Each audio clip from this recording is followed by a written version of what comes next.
ओम शांति। 7 मई 2026 के ईश्वरीय महावाक्य। पहले सुनते हैं मुरली के मुख्य पॉइंट्स। बाबा ने कहा, मेरे द्वारा ही योग बल से विश्व की बादशाही मिल सकती है, बाहुबल से नहीं। इसलिए अमर बाबा, तुम अमर आत्माओं को अमर युग में ले चलने के लिए अमर कथा सुना रहे हैं। तुम हो सच्ची नंस। तुमको वर्षा एक शिव बाबा से मिलना है तो सदा एक को ही याद करना चाहिए, नन बट वन। फिर बाबा ने कहा, अभी तुम ईश्वरीय गोद में हो। तुम्हारा यह अंतिम जन्म बहुत अमूल्य है। भले और सब बातें भूल जाओ, लेकिन अपने को आत्मा निश्चय कर मुझे एक बाप को याद करो तो तुम्हारे सब पाप भस्म हो जाएंगे और तुम पुण्य आत्मा बन जाएंगे। लास्ट में बाबा ने कहा, इस योग से हेल्थ और चक्र को जानने से वेल्थ मिलेगी। इसलिए यह रूहानी हॉस्पिटल कम यूनिवर्सिटी खोलते जाओ, जहां से सब एवर हेल्दी एवर वेल्दी बनेंगे। वैसे भी सब मिट्टी में मिल जाना है तो सफल करना चाहिए ना। और अब सुनते हैं महावाक्यों को विस्तार से। मुरली का सार। मीठे बच्चे, तुम ब्रह्मा मुख वंशावली ब्राह्मण हो। तुम्हें ही बाप द्वारा ज्ञान का तीसरा नेत्र मिला है। तुम अभी ईश्वरीय गोद में हो। प्रश्न, अद्वैत राज्य जहां दूसरा कोई धर्म नहीं, उस राज्य की स्थापना का आधार क्या है? उत्तर, योग बल। बाहुबल से कभी भी अद्वैत राज्य की स्थापना हो नहीं सकती। वैसे क्रिश्चियन के पास इतनी शक्ति है जो अगर आपस में मिल जाए तो सारे विश्व पर राज्य कर सकते हैं, परंतु यह लॉ नहीं कहता। विश्व पर एक राज्य की स्थापना करना बाप का ही काम है। गीत, छोड़ भी दे आकाश सिंहासन, अब धरती पर आ जा रे। ओम शांति। बच्चों को ओम शांति का अर्थ तो बहुत ही बार समझाया है। ओम यानी मैं कौन? मैं आत्मा। यह शरीर हमारे ऑर्गन्स हैं। मैं आत्मा परम धाम की रहने वाली हूँ। भारतवासी पुकारते हैं कि हे दूर देश के रहने वाले आओ, क्योंकि भारत में अभी बहुत धर्म ग्लानि दुख हो पड़ा है। आप फिर से आकर गीता का उपदेश सुनाओ। गीता के लिए ही कहते हैं शिव बाबा आइए, क्योंकि वह सबका बाप है। कहते हैं भारतवासियों पर फिर से परछाया पड़ा है माया रूपी रावण का, इसलिए सब दुखी पतित हैं। पुकारते हैं रूप बदलकर आइए, अर्थात मनुष्य के रूप में आइए। तो मनुष्य रूप में आता हूं। मेरा आना दिव्य अलौकिक है। मैं गर्भ में नहीं आता हूं, मैं आता ही हूं साधारण बूढ़े तन में। तुम बच्चे जानते हो, मैं कल्प कल्प अपना निराकारी रूप बदल कर आता हूं। ज्ञान का सागर तो परमपिता परमात्मा ही है। श्री कृष्ण को कभी भी नहीं कहेंगे। बाप कहते हैं, मैं इस साधारण तन में आकर तुमको फिर से सहज राजयोग सिखा रहा हूं। जब दुनिया पतित बन जाती है तब मुझे आना पड़ता है। कलयुग से सतयुग बनाने में आता हूं। ब्रह्मा विष्णु शंकर का भी चित्र है। ब्रह्मा द्वारा स्थापना, शंकर द्वारा विनाश और फिर विष्णु द्वारा पालना। यह लक्ष्मी नारायण विष्णु के दो रूप हैं। यह तुम बच्चे जानते हो। बाबा फिर से रूप बदल कर आया है। वह हमारा सुप्रीम बाप भी है, सुप्रीम टीचर भी है, सुप्रीम गुरु भी है। और गुरु लोगों को सुप्रीम नहीं कहा जाता है। यह तो बाप टीचर गुरु तीनों हैं। लौकिक बाप तो बच्चे की पालना कर फिर उनको स्कूल में भेज देते हैं। कोई विरला होगा जो बाप टीचर भी होगा। यह कोई कह ना सके। सब आत्माएं मुझे पुकारती हैं, गॉड फादर कहती हैं, तो वह आत्मा का फादर हो गया। यह गीत भी भक्ति मार्ग का है। सतयुग में तो माया होती ही नहीं जो पुकारना पड़े। वहां तो सुख ही सुख है। तुम जानते हो 5000 वर्ष का चक्र है।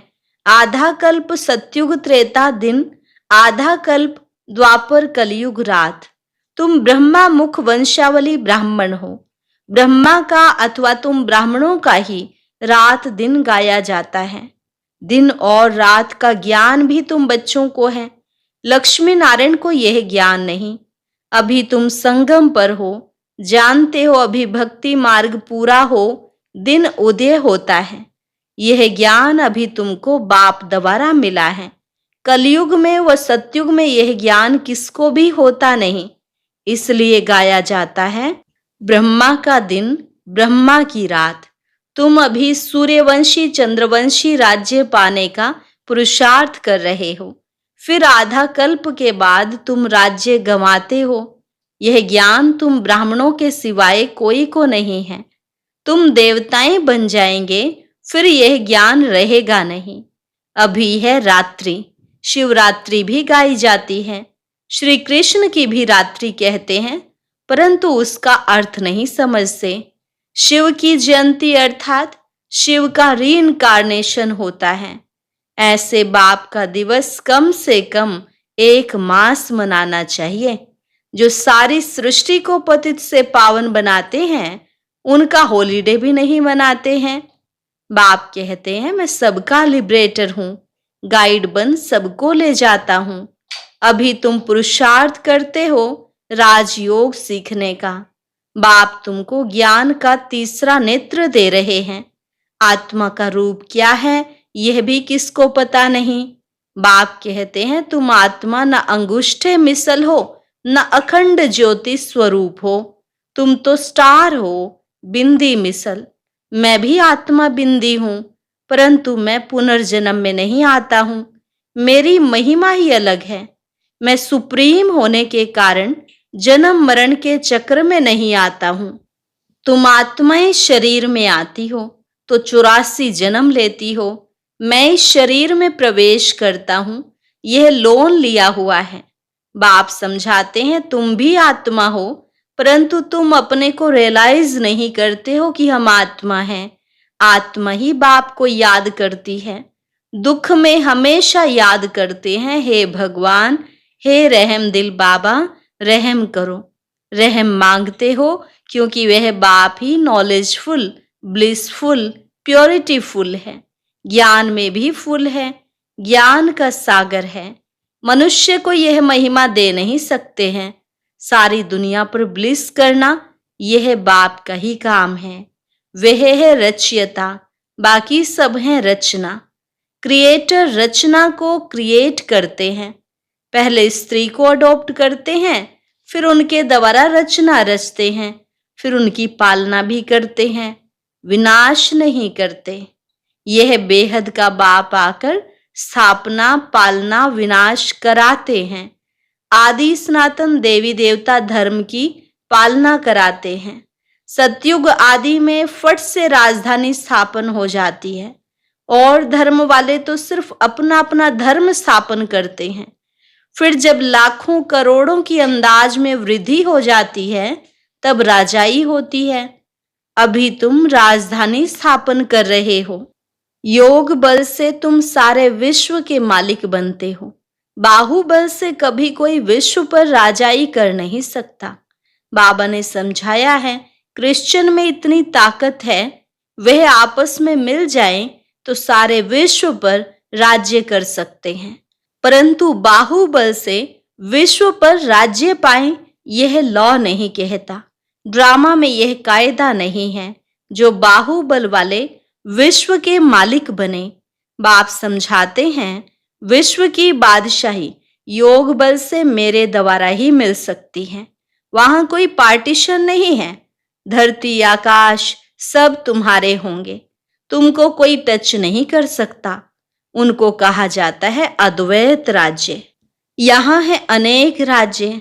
बाप समझाते हैं 5000 वर्ष बाद तुम बच्चों को यह राजयोग सिखाता हूं। श्री कृष्ण की आत्मा अब सीख रही है। श्री कृष्ण पहला नंबर प्रिंस था। वह इस समय 84 जन्मों के अंत में आकर ब्रह्मा बने हैं। यह बच्चों को समझाया है। सृष्टि का चक्र कैसे फिरता है। बाप फिर से स्वर्ग की स्थापना कर रहे हैं। अनेक धर्म विनाश होने हैं जरूर, एक धर्म की स्थापना हो जाएगी। भारत ही 100% सॉल्वेंट धर्म श्रेष्ठ था। देवताओं के कर्म भी श्रेष्ठ थे, उन्हों की ही महिमा गाई हुई है। सर्वगुण संपन्न, पहले पहले पवित्र थे, अभी पतित बने हैं। फिर बाप आकर स्त्री पुरुष दोनों को पवित्र बनाते हैं। रक्षाबंधन का उत्सव इतना क्यों मनाते हैं, यह कोई को पता नहीं है। बाप ने ही आकर प्रतिज्ञा ली थी कि अंतिम जन्म में तुम दोनों पवित्र रहो। सन्यासियों का तो धर्म ही अलग है। ज्ञान, भक्ति और वैराग्य यह तुम्हारे लिए है। तुमने देखा होगा पादरी लोग चलते हैं तो आंखें एक तरफ रहती हैं और किसी की तरफ देखते नहीं। नंस होती है ना, अब वह तो क्राइस्ट को याद करती हैं। कहते हैं क्राइस्ट गॉड का बच्चा था। तुम्हारा कोई सफेद कपड़े आदि से कनेक्शन नहीं है। तुम तो आत्मा हो, नन बट वन, एक को ही याद करना है। सच्ची नंस तो तुम हो। तुमको वर्षा उस बाबा से मिलना है।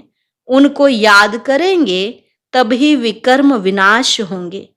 इसलिए बाप का फरमान है, मामेकम याद करो। आत्मा का निश्चय न होने कारण नंस फिर क्राइस्ट को याद करती हैं। गॉड कौन है यह नहीं जानते हैं। भारतवासी जो पहले पहले आते हैं वही नहीं जानते हैं। लक्ष्मी नारायण को यह सृष्टि का ज्ञान थोड़े ही है, न वह त्रिकालदर्शी हैं। त्रिकालदर्शी तुम ब्राह्मण बनते हो। तुमको कौड़ी से बदल हीरे जैसा बाप बनाते हैं। अब तुम ईश्वरीय गोद में हो। तुम्हारा यह अंतिम जन्म बहुत अमूल्य है। भारत की खास, दुनिया की आम तुम रूहानी सेवा करते हो। बाकी वह तो हैं जिस्मानी सोशल वर्कर्स। तुम हो रूहानी। तुमको सिखलाने वाला सुप्रीम रूह है। हर एक आत्मा को बोलो, बाप को याद करो। बाप को ही पतित पावन गाया जाता है। तुमको गिरने में 84 जन्म लगते हैं, फिर चढ़ने में 1 सेकंड लगता है। यह तुम्हारा इस मृत्यु लोक का अंतिम जन्म है। मृत्यु लोक मुर्दाबाद, अमर लोक जिंदाबाद होना है। इसको अमर कथा कहा जाता है। अमर बाबा आकर तुम अमर आत्माओं को अमर युग में ले चलने के लिए अमर कथा सुनाते हैं। बाप कहते हैं, अच्छा और बातें भूल जाते हो तो सिर्फ अपने को आत्मा निश्चय कर मुझे एक बाप को याद करो। बुद्धि का योग मेरे साथ लगाओ तो तुम्हारे पाप भस्म हो और तुम पुण्य आत्मा बन जाएंगे। तुम मनुष्य से देवता बनते हो, यह नई बात नहीं है। 5000 वर्ष बाद बाप आकर तुमको वर्षा देते हैं। रावण फिर श्राप देते हैं। यह है खेल, भारत की ही कहानी है। यह बातें बाप ही समझाते हैं, कोई भी वेद शास्त्र आदि में नहीं है। इसलिए गॉड फादर को ही नॉलेजफुल, पीसफुल, ब्लिसफुल कहा जाता है। तुमको भी आप समान बनाते हैं। तुम भी पूज्य थे, फिर पुजारी बनते हो। आप ही पूज्य, आप ही पुजारी, यह भगवान के लिए नहीं है। तुम भारतवासियों की बात है। तुम पहले सिर्फ एक शिव की भक्ति करते थे, अव्यभिचारी भक्ति की, फिर देवताओं की भक्ति शुरू की, फिर नीचे उतरते आए। अब फिर से तुम देवी देवता बन रहे हो। जो थोड़ा पढ़ते हैं वह प्रजा में चले जाएंगे। जो अच्छी रीति पढ़ते पढ़ाते हैं वह राजाई में आएंगे। प्रजा तो ढेर बनती है। एक महाराजा की लाखों करोड़ों के अंदाज में प्रजा होगी। तुम पुरुषार्थ करते ही हो, कल्प पहले मुआफिक। पुरुषार्थ से पता पड़ जाता है कि माला में कौन कौन आने वाले हैं। प्रजा में भी कोई गरीब, कोई साहूकार बनते हैं। भक्ति मार्ग में ईश्वर अर्थ दान करते हैं। क्यों ईश्वर के पास नहीं है क्या? या तो कहते हैं श्री कृष्ण अर्पणम, परंतु वास्तव में होता है ईश्वर अर्पणम। मनुष्य जो कुछ करते हैं उनका फल दूसरे जन्म में मिलता है, एक जन्म के लिए मिल जाता है। अब बाप कहते हैं मैं आया हूं तुमको 21 जन्म का वर्षा देने। मेरे अर्थ डायरेक्ट कुछ भी करते हो तो 21 जन्म के लिए उसकी प्राप्ति तुमको हो जाती है। इनडायरेक्ट करते हो तो एक जन्म के लिए अल्पकाल का सुख मिल जाता है। बाप समझाते हैं यह तुम्हारा सब मिट्टी में मिल जाने वाला है, इसलिए इसको सफल कर लो। तुम यह रूहानी हॉस्पिटल कम यूनिवर्सिटी खोलते जाओ, जहां से सब एवर हेल्दी एवर वेल्दी बनेंगे। इनसे बहुत इनकम होती है, योग से हेल्थ और चक्र को जानने से वेल्थ। तो घर घर में ऐसी यूनिवर्सिटी कम हॉस्पिटल खोलते जाओ। बड़ा आदमी है तो बड़ा खोले, जहां बहुत आ सके। बोर्ड पर लिख दो, जैसे नेचर क्योर वाले लिखते हैं। बाप सारी दुनिया की नेचर बदल प्योर बना देते हैं। इस समय सभी इम्प्योर हैं। सारी दुनिया को एवर हेल्दी एवर वेल्दी बनाने वाला बाप है, जो अब तुम बच्चों को पढ़ा रहे हैं। तुम हो मोस्ट स्वीट चिल्ड्रन। अच्छा, मीठे मीठे सिकिलथे बच्चों प्रति माता पिता बाप दादा का याद प्यार और गुड मॉर्निंग। रूहानी बाप की रूहानी बच्चों को नमस्ते। रूहानी बच्चों की रूहानी बाप दादा को नमस्ते नमस्ते, गुड मॉर्निंग, शुक्रिया बाबा, शुक्रिया। धारणा के लिए मुख्य सार। पहली पॉइंट, अपने इस अमूल्य जीवन को रूहानी सेवा में लगाना है। खास भारत, आम सारी दुनिया की सेवा करनी है। दूसरी पॉइंट, अपना सब कुछ सफल करने के लिए डायरेक्ट ईश्वर अर्थ अर्पण करना है। रूहानी हॉस्पिटल और यूनिवर्सिटी खोलनी है। वरदान, एक रस स्थिति द्वारा अतीन्द्रिय सुख की अनुभूति करने वाले सर्व आकर्षणों से मुक्त भव। एक रस स्थिति द्वारा अतीन्द्रिय सुख की अनुभूति करने वाले सर्व आकर्षणों से मुक्त भव। जब इंद्रियों की आकर्षण और संबंधों की आकर्षण से मुक्त बनो, तब अतीन्द्रिय सुख की अनुभूति कर सकेंगे।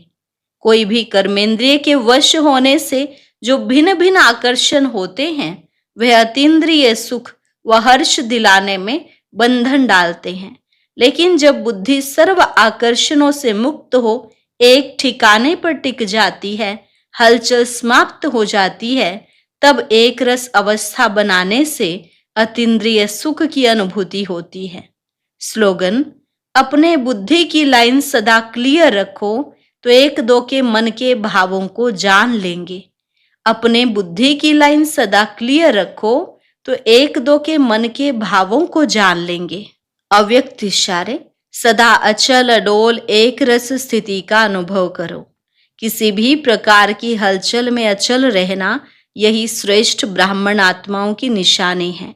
दुनिया हलचल में हो, लेकिन आप श्रेष्ठ आत्माएं हलचल में नहीं आ सकती। क्यों? ड्रामा की हर सीन को जानते हो। नॉलेजफुल आत्माएं, पावरफुल आत्माएं सदा स्वतः ही अचल रहती हैं।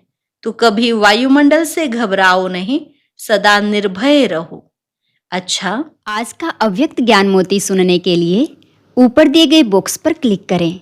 अगर बॉक्स दिखाई नहीं दे रहा है तो ऊपर जो कॉर्नर में शो लिखा हुआ है उस पर क्लिक करें।